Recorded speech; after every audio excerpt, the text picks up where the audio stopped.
property was vacant, and eventually all those 122 buildings were demolished, and the city eventually took ownership of the property, and they still own it to this day. And that was, at the end of this, I lost all 4,000 apartment units that I owned across the country, not just Woodland Meadows, but all those other properties that I borrowed money on.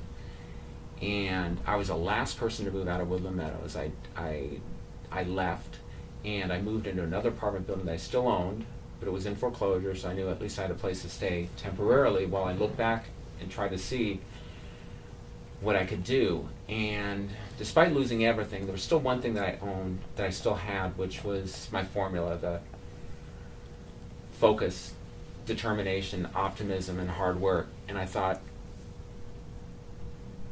I can rebuild. So even though I lost everything that I gained over those 15 years, I could use my formula and rebuild. But what I would do is I'd go to investors and I'd go to other partners, and because now I had no money, so I had to come up with a deal and then go to people and say, hey, I need you to invest in me to help do this deal.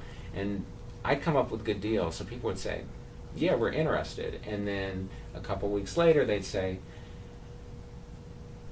wait, they had done a background check, and tell us about Woodland Meadows. And I'll tell you, when I had those calls, I felt like I wanted to cry, because there was nothing I could do. I had no, I'd write these explanation letters, but at that point I had, in those last 6 months at Woodland Meadows, being smeared by the city, I was arrested. They led to the paper. They spread news to the paper that I was under criminal investigation, that they were planning felony charges, all of which were untrue. I had millions of dollars in judgments against me, bad credit, obviously, and no money. And as I discovered, talking to new partners and new investors, that at that point, no one wanted to do business with a loser, which is what apparently I was branded by my background checks. So eventually, I started the company which I mentioned earlier, American Homeowner Preservation, and that was started very humbly, and it's grown over the years. But still, I'm haunted by what happened at Woodland Meadows. It comes up repeatedly, but my solution to that was to write this book, which tells everything. So instead of someone going through the process and then saying, hey, everything looks good with Newbery, and then a few weeks later saying, oh wait, what's all this?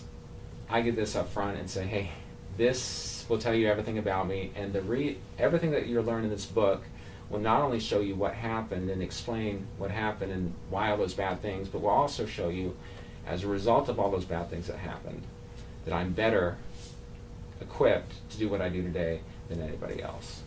And that's my story. So that is how I lost $26 million.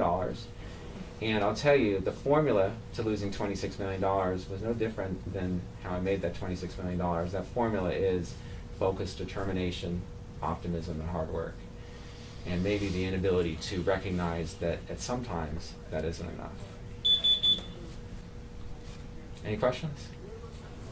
I was wondering if you are thinking about writing anything else. That wasn't a planned question.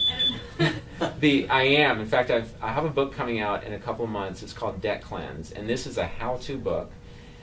It's Debt Cleanse, how to settle your unaffordable debts of pennies on the dollar or not pay them at all. And again, this is something I can write based on my experience, and it tells you step by step, if you have a mortgage, if you have a credit card, if you have a car loan, if you have a payday loan, student loan, whatever you have that you can't afford to pay, step by step, this is how you gain leverage against your creditor and enables you to settle that loan at a big discount or just never pay it at all.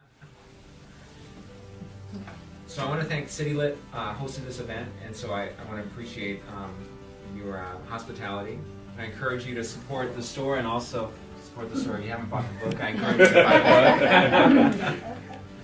And I'll sign it too if you haven't have it signed. Hopefully that'll make it more valuable one day. That's right. It's signed first edition? Are you kidding me? Yeah. There you go.